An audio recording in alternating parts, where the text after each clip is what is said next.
Lalu sampailah mereka di seberang danau, di daerah orang Gerasa. Baru saja Yesus turun dari perahu, datanglah seorang yang kerasukan roh jahat dari pekuburan menemui dia. Orang itu diam di sana, dan tidak ada seorang pun lagi yang sanggup mengikatnya, sekalipun dengan rantai, karena sudah sering ia dibelenggu dan dirantai, tetapi rantainya diputuskannya, dan belenggunya dimusnahkannya, sehingga tidak ada seorang pun yang cukup kuat untuk menjinakkannya. Siang malam ia berkeliaran di pekuburan dan di bukit-bukit sambil berteriak-teriak dan memukuli dirinya dengan batu. Ketika ia melihat Yesus dari jauh, berlarilah ia mendapatkannya lalu menyembahnya. Dan dengan keras ia berteriak, "Apa urusanmu dengan aku, hai Yesus, Anak Allah yang Maha Tinggi? Demi Allah, jangan siksa aku!" Karena sebelumnya Yesus mengatakan kepadanya, "Hai engkau roh jahat, keluar dari orang ini." Kemudian ia bertanya kepada orang itu. "Siapa namamu?" Jawabnya, "Namaku Legion, karena kami banyak." ia memohon dengan sangat supaya Yesus jangan mengusir roh-roh itu keluar dari daerah itu. Adalah di sana di lereng bukit sejumlah besar babi sedang mencari makan. Lalu roh-roh itu meminta kepadanya, katanya, "Suruhlah kami pindah ke dalam babi-babi itu. Biarkanlah kami memasukinya." Yesus mengabulkan permintaan mereka. Lalu keluarlah roh-roh jahat itu dan memasuki babi-babi itu. Kawanan babi yang kira-kira 2.000 jumlahnya itu terjun dari tepi jurang ke dalam danau dan mati lemas di dalamnya. Maka larilah penjaga-penjaga babi itu dan menceritakan hal itu di kota dan di kampung-kampung sekitarnya.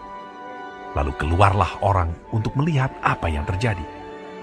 Mereka datang kepada Yesus dan melihat orang yang kerasukan itu duduk, sudah berpakaian dan sudah waras. Orang yang tadinya kerasukan legion itu. Maka takutlah mereka. Orang-orang yang telah melihat sendiri hal itu menceritakan kepada mereka tentang apa yang telah terjadi atas orang yang kerasukan setan itu dan tentang babi-babi itu. Lalu mereka mendesak Yesus supaya ia meninggalkan daerah mereka. Pada waktu Yesus naik lagi ke dalam perahu, orang yang tadinya kerasukan setan itu meminta supaya ia diperkenankan menyertai dia. Yesus tidak memperkenankannya, tetapi ia berkata kepada orang itu, "Pulanglah ke rumahmu, kepada orang-orang sekampungmu, dan beritahukanlah kepada mereka segala sesuatu yang telah diperbuat oleh Tuhan atasmu, dan bagaimana Ia telah mengasihani engkau." Orang itu pun pergilah dan mulai memberitakan di daerah Dekapolis segala apa yang telah diperbuat Yesus atas dirinya, dan mereka semua menjadi heran. Sesudah Yesus menyeberang lagi dengan perahu, orang banyak berbondong-bondong datang lalu mengerumuni dia. Sedang ia berada di tepi danau, datanglah seorang kepala rumah ibadat yang bernama Yairus.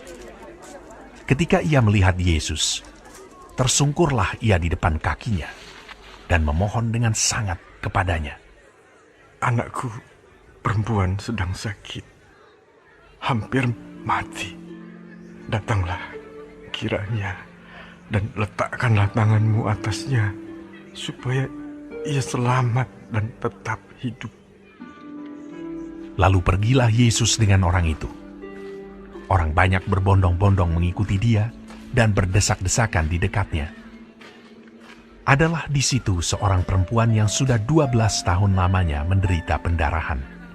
Ia telah berulang-ulang diobati oleh berbagai tabib, sehingga telah dihabiskannya semua yang ada padanya. Namun sama sekali tidak ada faedahnya. Malah sebaliknya, keadaannya makin memburuk. Dia sudah mendengar berita-berita tentang Yesus, maka di tengah-tengah orang banyak itu, ia mendekati Yesus dari belakang, dan menjamah jubahnya. Sebab katanya, Asal ku jamah saja jubahnya, aku akan sembuh. seketika itu juga berhentilah pendarahannya, dan ia merasa bahwa badannya sudah sembuh dari penyakitnya. Pada ketika itu juga Yesus mengetahui bahwa ada tenaga yang keluar dari dirinya. Lalu ia berpaling di tengah orang banyak dan bertanya. Siapa yang menjamah jubahku? Murid-muridnya menjawab, Engkau melihat bagaimana orang-orang ini berdesak-desakan dekatmu, dan engkau bertanya siapa yang menjamah aku. lalu ia memandang sekelilingnya untuk melihat siapa yang telah melakukan hal itu. Perempuan itu yang menjadi takut dan gemetar ketika mengetahui apa yang telah terjadi atas dirinya, tampil dan tersungkur di depan Yesus, dan dengan tulus memberitahukan segala sesuatu kepadanya. Maka katanya kepada perempuan itu, Hai anakku, imanmu telah menyelamatkan engkau. Pergilah dengan selamat dan sembuhlah dari penyakitmu. ketika Yesus masih berbicara, datanglah orang dari keluarga kepala rumah ibadat itu dan berkata, Anakmu sudah mati. Apa perlunya lagi engkau menyusah-nyusahkan guru? Tetapi Yesus tidak menghiraukan perkataan mereka dan berkata kepada kepala rumah ibadat, Jangan takut, percaya saja. Lalu Yesus tidak memperbolehkan seorang pun ikut serta, kecuali Petrus, Yakobus, dan Yohanes, saudara Yakobus. Mereka tiba di rumah kepala rumah ibadat, dan di sana dilihatnya orang-orang ribut, menangis, dan meratap dengan suara nyaring. Sesudah ia masuk, ia berkata kepada orang-orang itu, Mengapa kamu ribut dan menangis? Anak ini tidak mati, tetapi tidur. Tetapi mereka menertawakan dia. Maka diusirnya semua orang itu. Lalu dibawanya ayah dan ibu anak itu, dan mereka yang bersama-sama dengan dia, masuk ke kamar anak itu. Lalu dipegangnya tangan anak itu. Katanya, Talita kum, yang berarti, hai anak, aku berkata kepadamu, bangunlah. seketika itu juga anak itu bangkit berdiri dan berjalan, sebab umurnya sudah 12 tahun. Semua orang yang hadir sangat takjub. Dengan sangat ia berpesan kepada mereka, supaya jangan seorang pun mengetahui hal itu. Lalu ia menyuruh mereka memberi anak itu makan.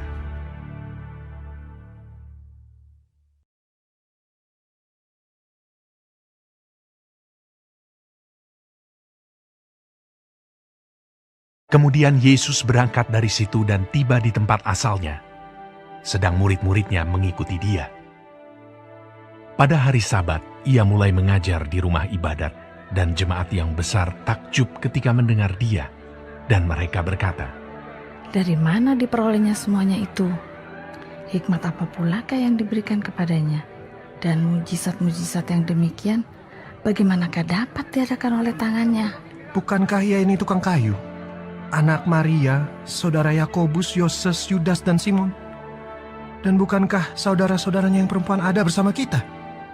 Lalu mereka kecewa dan menolak dia. Maka Yesus berkata kepada mereka, Seorang nabi dihormati di mana-mana, kecuali di tempat asalnya sendiri, di antara kaum keluarganya dan di rumahnya. ia tidak dapat mengadakan satu mujizat pun di sana, kecuali menyembuhkan beberapa orang sakit dengan meletakkan tangannya atas mereka. Ia merasa heran atas ketidakpercayaan mereka. Lalu Yesus berjalan keliling dari desa ke desa sambil mengajar. Ia memanggil ke-12 murid itu dan mengutus mereka berdua-dua. Ia memberi mereka kuasa atas roh-roh jahat dan berpesan kepada mereka supaya jangan membawa apa-apa dalam perjalanan mereka kecuali tongkat, roti pun jangan, bekal pun jangan, uang dalam ikat pinggang pun jangan. Boleh memakai alas kaki, tetapi jangan memakai 2 baju. Katanya selanjutnya kepada mereka, Kalau di suatu tempat kamu sudah diterima dalam suatu rumah, tinggallah di situ sampai kamu berangkat dari tempat itu. Dan kalau ada suatu tempat yang tidak mau menerima kamu, dan kalau mereka tidak mau mendengarkan kamu, keluarlah dari situ, dan kebaskanlah debu yang di kakimu sebagai peringatan bagi mereka. Lalu pergilah mereka memberitakan bahwa orang harus bertobat, dan mereka mengusir banyak setan, dan mengoles banyak orang sakit dengan minyak, dan menyembuhkan mereka. Raja Herodes juga mendengar tentang Yesus, sebab namanya sudah terkenal, dan orang mengatakan, Yohanes Pembaptis sudah bangkit dari antara orang mati. Dan itulah sebabnya kuasa-kuasa itu bekerja di dalam dia. Yang lain mengatakan, Dia itu Elia. yang lain lagi mengatakan, Dia itu seorang nabi, sama seperti nabi-nabi yang dahulu. Waktu Herodes mendengar hal itu, ia berkata, Bukan, dia itu Yohanes yang sudah kupenggal kepalanya dan yang bangkit lagi. sebab memang Herodeslah yang menyuruh orang menangkap Yohanes dan membelenggunya di penjara berhubung dengan peristiwa Herodias, istri Filipus saudaranya, karena Herodes telah mengambilnya sebagai istri. Karena Yohanes pernah menegur Herodes. Tidak halal engkau mengambil istri saudaramu. Karena itu, Herodias menaruh dendam pada Yohanes dan bermaksud untuk membunuh dia, tetapi tidak dapat, sebab Herodes segan akan Yohanes, karena ia tahu bahwa Yohanes adalah orang yang benar dan suci, jadi ia melindunginya. Tetapi apabila ia mendengarkan Yohanes, hatinya selalu terombang-ambing. Namun ia merasa senang juga mendengarkan dia.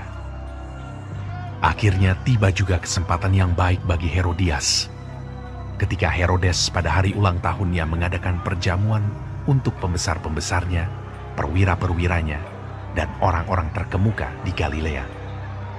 Pada waktu itu, anak perempuan Herodias tampil lalu menari, dan ia menyukakan hati Herodes dan tamu-tamunya. Raja berkata kepada gadis itu, Minta daripadaku apa saja yang kau ingini, maka akan kuberikan kepadamu. Lalu bersumpah kepadanya, Apa saja yang kau minta akan kuberikan kepadamu, sekalipun setengah dari kerajaanku. Anak itu pergi dan menanyakan ibunya. Apa yang harus kuminta? Jawabnya, Kepala Yohanes Pembaptis. maka cepat-cepat ia pergi kepada raja dan meminta. Aku mau supaya sekarang juga engkau berikan kepadaku kepala Yohanes Pembaptis di sebuah talam. Lalu sangat sedihlah hati raja, tetapi karena sumpahnya dan karena tamu-tamunya, ia tidak mau menolaknya. Raja segera menyuruh seorang pengawal dengan perintah supaya mengambil kepala Yohanes. Orang itu pergi dan memenggal kepala Yohanes di penjara. Ia membawa kepala itu di sebuah talam dan memberikannya kepada gadis itu, dan gadis itu memberikannya pula kepada ibunya. Ketika murid-murid Yohanes mendengar hal itu, mereka datang dan mengambil mayatnya, lalu membaringkannya dalam kuburan. Kemudian rasul-rasul itu kembali berkumpul dengan Yesus dan memberitahukan kepadanya semua yang mereka kerjakan dan ajarkan. Lalu ia berkata kepada mereka, Marilah ke tempat yang sunyi, supaya kita sendirian, dan beristirahatlah seketika. sebab memang begitu banyaknya orang yang datang dan yang pergi, sehingga makan pun mereka tidak sempat.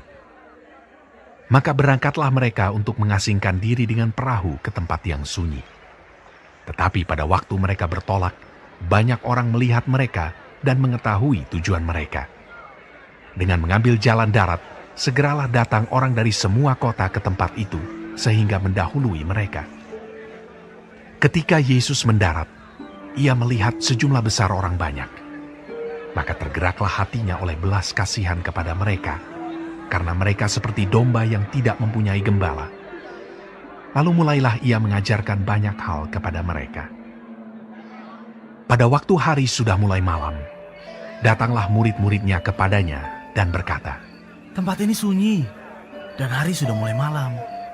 Suruhlah mereka pergi, supaya mereka dapat membeli makanan di desa-desa dan di kampung-kampung di sekitar ini. Tetapi jawabnya, Kamu harus memberi mereka makan. kata mereka kepadanya, Jadi, haruskah kami membeli roti seharga 200 dinar untuk memberi mereka makan? Tetapi ia berkata kepada mereka, Berapa banyak roti yang ada padamu? Cobalah periksa. Sesudah memeriksanya, mereka berkata, 5 roti dan 2 ikan. Lalu ia menyuruh orang-orang itu supaya semua duduk berkelompok-kelompok di atas rumput hijau. Maka duduklah mereka berkelompok-kelompok. Ada yang 100, ada yang 50 orang. Dan setelah ia mengambil 5 roti dan 2 ikan itu, ia menengadah ke langit dan mengucap berkat, lalu memecah-mecahkan roti itu dan memberikannya kepada murid-muridnya, supaya dibagi-bagikan kepada orang-orang itu. Begitu juga kedua ikan itu dibagi-bagikannya kepada semua mereka. Dan mereka semuanya makan sampai kenyang. Kemudian orang mengumpulkan potongan-potongan roti 12 bakul penuh, selain daripada sisa-sisa ikan.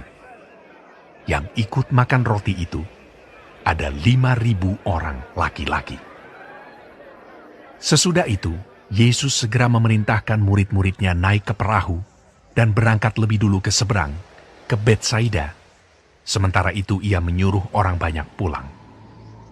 Setelah ia berpisah dari mereka, ia pergi ke bukit untuk berdoa. Ketika hari sudah malam, perahu itu sudah di tengah danau, sedang Yesus tinggal sendirian di darat. Ketika ia melihat betapa payahnya mereka mendayung karena angin sakal, maka kira-kira jam 3 malam ia datang kepada mereka, berjalan di atas air, dan ia hendak melewati mereka.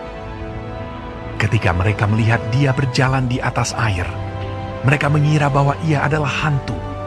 Lalu mereka berteriak-teriak, sebab mereka semua melihat dia, dan mereka pun sangat terkejut. Tetapi segera ia berkata kepada mereka, "Tenanglah, aku ini, jangan takut." Lalu ia naik ke perahu mendapatkan mereka, dan angin pun redalah. Mereka sangat tercengang dan bingung, sebab sesudah peristiwa roti itu, mereka belum juga mengerti, dan hati mereka tetap degil. Setibanya di seberang, Yesus dan murid-muridnya mendarat di Genesaret dan berlabuh di situ. Ketika mereka keluar dari perahu, orang segera mengenal Yesus. Maka berlari-larilah mereka ke seluruh daerah itu, dan mulai mengusung orang-orang sakit di atas tilamnya kepada Yesus, di mana saja kabarnya ia berada. Kemanapun ia pergi, ke desa-desa, ke kota-kota, atau ke kampung-kampung, orang meletakkan orang-orang sakit di pasar dan memohon kepadanya, supaya mereka diperkenankan hanya menjamah jumbai jubahnya saja. Dan semua orang yang menjamahnya menjadi sembuh.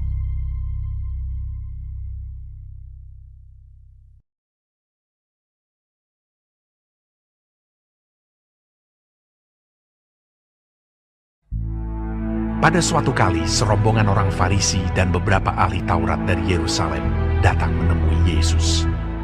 Mereka melihat bahwa beberapa orang muridnya makan dengan tangan najis, yaitu dengan tangan yang tidak dibasuh. Sebab orang-orang Farisi, seperti orang-orang Yahudi lainnya, tidak makan kalau tidak melakukan pembasuhan tangan lebih dulu, karena mereka berpegang pada adat istiadat nenek moyang mereka.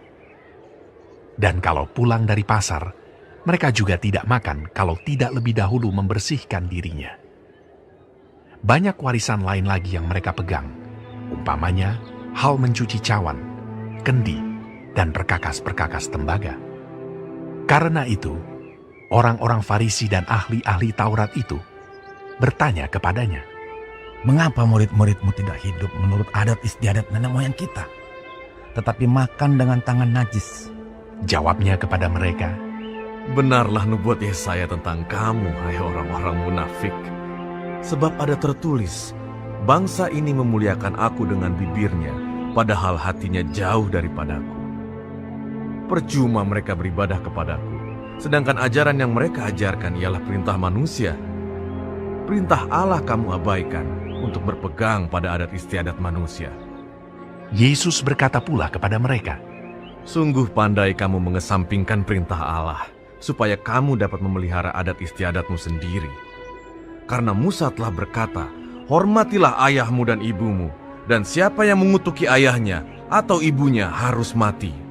Tetapi kamu berkata, kalau seorang berkata kepada bapanya atau ibunya, apa yang ada padaku, yang dapat digunakan untuk pemeliharaanmu sudah digunakan untuk korban, yaitu persembahan kepada Allah. Maka kamu tidak membiarkannya lagi berbuat sesuatu pun untuk bapaknya atau ibunya. Dengan demikian, firman Allah kamu nyatakan tidak berlaku demi adat istiadat yang kamu ikuti itu. Dan banyak hal lain seperti itu yang kamu lakukan. Lalu Yesus memanggil lagi orang banyak dan berkata kepada mereka, "Kamu semua, dengarlah kepadaku dan camkanlah. Apapun dari luar yang masuk ke dalam seseorang tidak dapat menajiskannya. Tetapi apa yang keluar dari seseorang, itulah yang menajiskannya. Barang siapa bertelinga untuk mendengar, hendaklah ia mendengar." Sesudah ia masuk ke sebuah rumah untuk menyingkir dari orang banyak, murid-muridnya bertanya kepadanya tentang arti perumpamaan itu. Maka jawabnya, "Apakah kamu juga tidak dapat memahaminya? Tidak tahukah kamu bahwa segala sesuatu dari luar yang masuk ke dalam seseorang tidak dapat menajiskannya? Karena bukan masuk ke dalam hati, tetapi ke dalam perutnya, lalu dibuang di jamban." Dengan demikian, ia menyatakan semua makanan halal. Katanya lagi, "Apa yang keluar dari seseorang, itulah yang menajiskannya. Sebab dari dalam, dari hati orang, timbul segala pikiran jahat, percabulan, pencurian, pembunuhan, perzinahan, keserakahan, kejahatan, kelicikan, hawa nafsu, iri hati, hujat, kesombongan, kebebalan. Semua hal-hal jahat ini timbul dari dalam dan menajiskan orang." Lalu Yesus berangkat dari situ dan pergi ke daerah Tirus. Ia masuk ke sebuah rumah dan tidak mau bahwa ada orang yang mengetahuinya. Tetapi kedatangannya tidak dapat dirahasiakan. Malah seorang ibu yang anaknya perempuan kerasukan roh jahat segera mendengar tentang dia, lalu datang dan tersungkur di depan kakinya. Perempuan itu seorang Yunani bangsa Siro-Fenisia. Ia memohon kepada Yesus untuk mengusir setan itu dari anaknya. Lalu Yesus berkata kepadanya, "Biarlah anak-anak kenyang dahulu, sebab tidak patut mengambil roti yang disediakan bagi anak-anak dan melemparkannya kepada anjing." Tetapi perempuan itu menjawab, "Benar Tuhan, tetapi anjing yang di bawah meja juga makan remah-remah yang dijatuhkan anak-anak." Maka kata Yesus kepada perempuan itu, "Karena kata-katamu itu, pergilah sekarang, sebab setan itu sudah keluar dari anakmu." Perempuan itu pulang ke rumahnya, lalu didapatinya anak itu berbaring di tempat tidur, sedang setan itu sudah keluar. Kemudian Yesus meninggalkan pula daerah Tirus, dan dengan melalui Sidon pergi ke Danau Galilea di tengah-tengah daerah Dekapolis. Di situ orang membawa kepadanya seorang yang tuli dan yang gagap, dan memohon kepadanya supaya ia meletakkan tangannya atas orang itu. Dan sesudah Yesus memisahkan dia dari orang banyak, sehingga mereka sendirian, ia memasukkan jarinya ke telinga orang itu. Lalu ia meludah dan meraba lidah orang itu. Kemudian sambil menengadah ke langit, Yesus menarik nafas dan berkata kepadanya, "Ephata." Artinya, terbukalah. Maka terbukalah telinga orang itu, dan seketika itu terlepas pulalah pengikat lidahnya. Lalu ia berkata-kata dengan baik. Yesus berpesan kepada orang-orang yang ada di situ, supaya jangan menceritakannya kepada siapapun juga. Tetapi makin dilarangnya mereka, makin luas mereka memberitakannya. Mereka takjub dan tercengang, dan berkata, "Ia menjadikan segala-galanya baik. Yang tuli dijadikannya mendengar, yang bisu dijadikannya berkata-kata.